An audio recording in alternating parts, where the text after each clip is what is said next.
Accident করেছিল, আমি সাথে সাথেই পরের দিন ঢাকা গিয়েছিলাম। সে চোখের পানি ফালাইয়া বলছিলেন যে হুজুর আমাকে মাফ করে দেন। তখন আমার মুখের তখন ভাষা ছিল না, আমি কিছু বলতে পারছিলাম না, শুধু চোখের দুইটা ফোঁটা পানি ফেলাইছি। আমার যে আজকের জামিউল কোরআন মাদ্রাসার সাফল্য মাত্র 1 বছর হয়েছে মাদ্রাসা। আলহামদুলিল্লাহ, আপনাদের দোয়া, আপনাদের মুহাব্বত, আপনাদের সহযোগিতা আজকে এই মাদ্রাসায় সব ছাত্র আছে আলহামদুলিল্লাহ।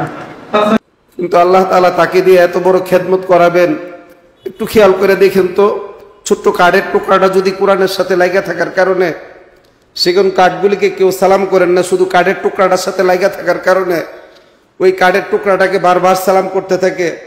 একটা জুজদান, একটা কাপড়, এই কাপড় কোরআনের সাথে লাগা থাকার কারণে এই কাপড়টার সম্মান বাইরা যায়। এত দামি কাপড় পায়ে লাগে, কেউ সালাম করেন না, শুধুমাত্র কাপড়টা কোরআনের সংস্রবে লাগা থাকার কারণে ওই কাপড়টাকে পর্যন্ত সম্মান করে, সালাম করে। আর যেই কোরআনকে সেই শেষ সাথে 3:30 থেকে নিয়ে সেরা রাত 11টা পর্যন্ত অক্লান্ত পরিশ্রম মুস্তাদরা করে, এবং এই ছাত্ররা করে, যাদের এই কোরআন যাদের সিনার মধ্যে একটা একটা করে অক্ষর ধারণ করে, এদেরকে যদি নেক নজরে এদের দিকে তাকাই থাকে, তারপরও তার গুনাহগুলি মাফ হয়ে যাবে ইনশাল্লাহ। এদেরকে যারা আদর করবে, এদেরকে সম্মানী বানাই দিবে। এই ছোট্ট ছোট্ট হাফেজে কোরআন এত সুন্দর চমৎকার পড়তে পারে। আজকে ইখলাসের সাথে যদি আমি অনেক আগে আমাকে বোঝা যায় বয়সটা কম, আমি আজকে 22 বছর যাবত এই কোরআনের খেদমতে আছি। আমি দেখেছি, মানে আমি আমার অভিজ্ঞতার দ্বারা একটা জিনিস বুঝতেছি, যদি কেউ ইখলাসের সাথে কিছু করে আল্লাহর সন্তুষ্টির জন্য, শুধুমাত্র একটা ইখলাস তার সাথে যোগ করে দেয়, আর আল্লাহর সন্তুষ্টির জন্য যদি মেহনত করে, পৃথিবীর কোনো শক্তি নাই তাকে আটকিয়ে রাখবে। কথা ঠিক কিনা বলুন?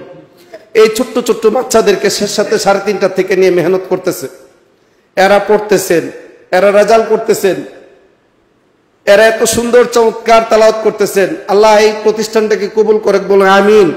আপনারা যারা এই প্রতিষ্ঠানকে, আমাদের এক উস্তাদে, আমি যখন লালবাগে দাওরা হাদিসে পড়ি, তখন আমার এক উস্তাদ মুফতি আমিনী, যিনি জাতীয় সংসদের এমপি পর্যন্ত ছিলেন, ওনার পরে যিনি লালবাগের প্রিন্সিপাল হয়েছেন আব্দুল হাই সাহেব, উনি একটা ঘটনা বলছিলেন, আমার খুব মনে পড়ে, যে শুধুমাত্র একজন তালেবে এলেম, দুইজনের দুষ্টামি করতেছে, একজন তালেবে এলেমের জুতা গিয়ে একটা কবরস্থানে গিয়ে পড়ছে। এক বুজুর্গ যাইতেছেন, রাত্রে স্বপ্ন দেখছেন গোটা কবরের আযাব মাফ, সুবহানাল্লাহ।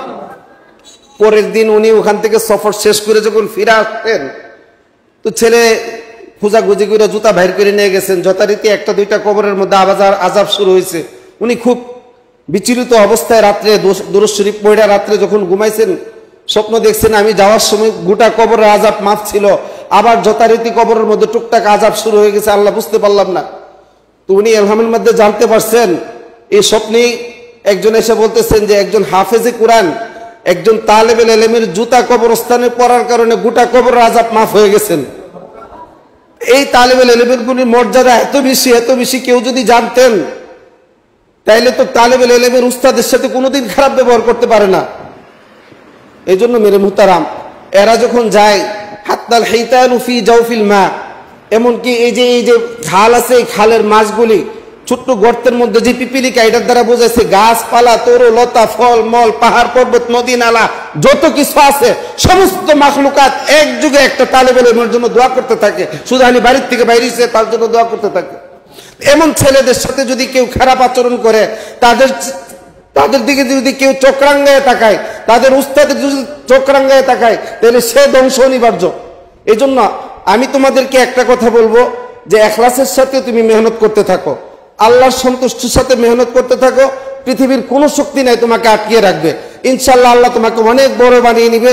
এই জন্য কোরআনকে খুব আজমতের সাথে, খুব মহব্বতের সাথে কোরআন যখন পড়তে থাকবা, তখন বুকের সাথে ধারণ করবা, চেষ্টা করবা কোরআনের অর্থ যখন হুজুরকে বলবা, 1-2টা আয়াত আমাদেরকে বুঝান, 1-2টা আয়াত তাফসীর করেন, খুব আজমতের সাথে উজুর সাথে পড়বা। আল্লাহ পাক তোমাকে একদিন, যেহেতু কাঠের আর কাপড়ের দাম এত মর্যাদাশীল হয়ে যায়, আর তুমি একটা একটা করে অক্ষর সিনার মধ্যে ধারণ করবা, তোমার মর্যাদা আল্লাহ বাড়াবে না, কার মর্যাদা বাড়াবে পৃথিবীতে তুমি বলো? এই জন্য মেরে মুহতারাম, আজকে এই উলামে হযরতের সামনে আমার কথা বলার কোনো ভাষা নাই। চমৎকার কথা উস্তাদরা বলছেন, তোমাদের খোরাক দিয়ে গেছেন আগামী 1 বছরের জন্য। তোমরা ভালো হও। হাফেজ বাহারউদ্দিন আল্লাহ তাআলা তাকে আরো তারাক্কি দিয়ে দেখ, যুগ শ্রেষ্ঠ একটা প্রতিষ্ঠান ইখলাসের সাথে করার তৌফিক দান করুক আল্লাহ তাআলা। এই প্রতিষ্ঠান হাফেজ বাহার কিভাবে মাদ্রাসা থেকে পছন্দ করে আমি আপনার অবাক হয়ে যায়। আমি যখন দেখি আমার এক প্রতিষ্ঠানের নিচে এইভাবে রং করা, হাফেজ বাহারউদ্দিন এইভাবে রং করছে।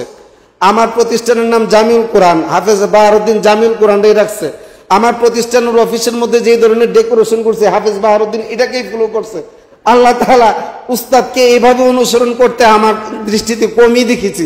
এই জন্য আল্লাহ তাআলা এই প্রতিষ্ঠানটাকে, আমার এই ছোট্ট ছোট্ট কুচি কুচি বাচ্চাগুলিকে হাফেজ, আলেম, মুফতি, মুহাদ্দিস বানায় দেখ, সকলে বলি আমিন।